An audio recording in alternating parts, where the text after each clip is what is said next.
Security guard तुरंत मेहुल को call कर देता है। मेहुल क्राइम सीन पे पहुंच जाता है। मेहुल नीचे काफी लोगों से पूछताछ करता है, लेकिन गार्ड कहता है कि उसे अचानक किसी के गिरने की आवाज आई। इसके अलावा उसे कुछ नहीं पता है। तभी पास में खड़ा आदित्य मेहुल से कहता है, सर मैं तो उस समय नीचे अपनी कार को साफ कर रहा था, तो मैंने देखा ये आदमी 10th फ्लोर की बालकनी पे डांस कर रहा है और अचानक इसका बैलेंस बिगड़ गया और ये नीचे गिर गया। मेहुल को आदित्य की बातों पर डाउट होता है। क्यों लॉजिकल आर्मी? मेहुल को आदित्य की बातों पर डाउट क्यों हुआ? सोचिए सोचिए।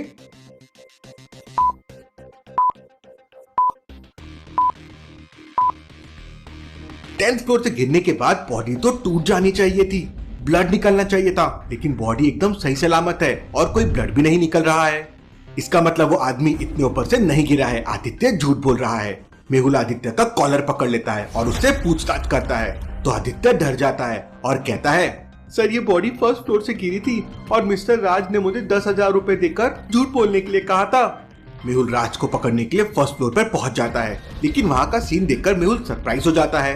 राज आराम से बैठकर मैंगो जूस पी रहा था। इसे तो अब तक भाग जाना चाहिए था, कुछ तो गड़बड़ है। मेहुल सीधा राज की बालकनी में जाता है, तो उसे वहाँ पे एक क्लू मिल जाता है। क्या क्लू मिला मेहुल को लॉजिकल आर्मी? ध्यान से बालकनी को ऑब्जर्व कीजिए।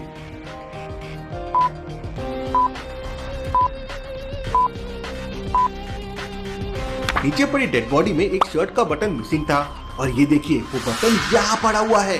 राज खुद को कूल दिखाने की कोशिश कर रहा है, लेकिन इस सबूत की वजह से वो पकड़ा जाता है। मेहुल उसे जेल में डाल देता है। चलिए अगली पहेली देखते हैं। ड्रैगन नेक्सस और इंडियन आर्मी के बीच में जंगल में फायरिंग शुरू हो जाती है। इंडियन आर्मी एक एक करके ड्रैगन नेक्सस के सारे लोगों को मार देती है। सबसे लास्ट में ड्रैगन नेक्सस का एक स्नाइपर स्पेशलिस्ट बच जाता है, लेकिन किसी भी इंडियन सोल्जर को उसकी एग्जैक्ट लोकेशन पता नहीं थी। अगर कोई उसे देखने के लिए हेड ऊपर करेगा तो वो स्नाइपर स्पेशलिस्ट उसका सर उड़ा देगा। लॉजिकल आर्मी, क्या आप कोई आइडिया सोच सकते हैं इंडियन आर्मी क्या कर सकती है? सोचिए सोचिए।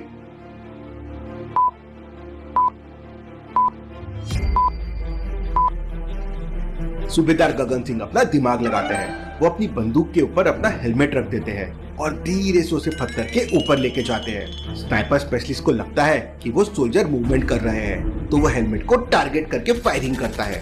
उसके फायरिंग करते ही इंडियन आर्मी को उसकी लोकेशन समझ जाती है और दनादन फायरिंग करके उसे मार देते हैं। लॉजिकल आर्मी, इंडियन आर्मी के लिए एक लाइक तो जरूर बनता है। चलिए अगली पहेली देखते हैं। सिटी में एक बहुत बड़ा हैकर आ गया था। एक दिन उसने एक ट्रैफिक सिग्नल को हैक कर लिया। मेहुल के कॉल करते ही हैकर आदि मेहुल को 3 पिक्चर सेंड करता है। इनमें से एक ट्रैफिक सिग्नल को उस हैकर ने हैक किया हुआ है। लॉजिकल आर्मी, क्या आप तीनों सिग्नल को ध्यान से बता सकते हैं वो कौन सा सिग्नल है जिसे हैकर ने हैक किया होगा? सोचिए सोचिए।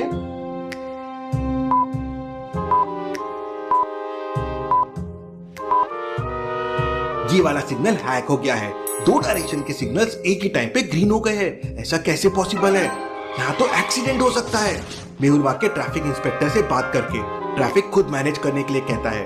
तब तक हैकर आदि ने उस हैकर का पता लगा लिया था और मेहुल को इन्फॉर्मेशन पहुंचा दी थी। मेहुल उस लोकेशन पे पहुंच जाता है, लेकिन वहां पर बस एक बुरी औरत थी और वो टीवी देख रही थी। मेहुल सीन को ध्यान से देखता है और समझ जाता है कि वो हैकर कहाँ छुपा हुआ है। लॉजिकल आर्मी, क्या आप समझ पाए? ध्यान से सीन को ऑब्जर्व कीजिए।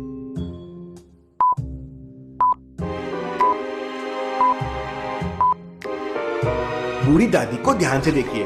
उनके चेहरे पर एक भी झुर्रियां नहीं है और नीचे देखिए शूज पहने हुए हैं। वो बस बूढ़ी होने का नाटक कर रही है। मेहुल उसकी विग निकालता है तो वो एक लड़की थी जो सिग्नल्स को हैक कर रही थी। मेहुल उसे पकड़ लेता है। चलिए अगली पहेली देखते हैं। बंटी और बबली तालाब में फिश पकड़ने जाते हैं। दोनों मिलकर 1 मिनट में 6 फिश पकड़ते हैं और 5 मिनट में 30 फिश।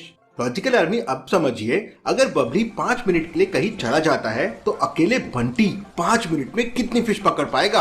अच्छे से सोचना लॉजिकल आर्मी और इसका आंसर मुझे कमेंट करके बताना।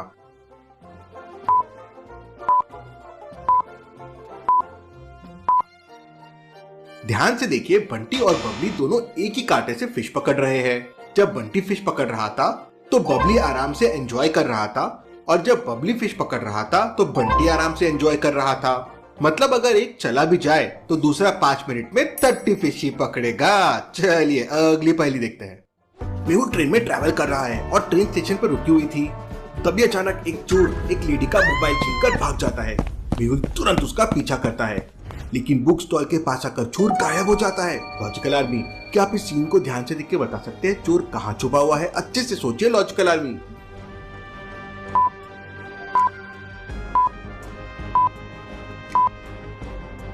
फिर दूसरे वाले बंदे को देखिए, ये उल्टा न्यूज़पेपर पढ़ रहा है। मतलब इसने घाई घाई में न्यूज़पेपर उल्टा पकड़ लिया।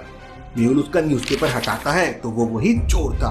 मेहुल उसे पकड़कर पुलिस के हवाले कर देता है। लेकिन ये क्या, मेहुल की ट्रेन छूट जाती है। चलिए अगली पहेली देखते हैं। आर्मी कैंप में एक जासूस घुस आता है। ये बात कर्नल सक्सेना को पता चल जाती है, लेकिन वो जासूस ने अपने कपड़ों के अंदर बम लगा रखा था। अगर जासूस को जरा सा भी लगा कि वो पकड़े जाने वाला है तो वो ब्लास्ट कर सकता है। कमल सक्सेना को समझ नहीं आ रहा था कि कौन सा आर्मी मैन जासूस है।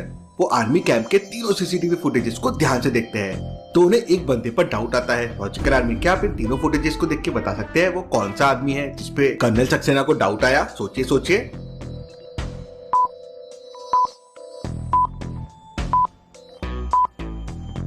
ऑन ड्यूटी आर्मी मैन अपनी कैप तो उतार सकता है लेकिन शर्ट ओपन नहीं रख सकता, और उसके शूज की लेस भी देखिए पूरी खुली हुई है। ऐसा कैसे पॉसिबल है? मतलब इसको आर्मी के रूल्स नहीं पता है। यही वो जासूस होगा। Colonel Saxena secretly mission plan करते हैं और उस आदमी को पकड़ लेते हैं। चलिए अगली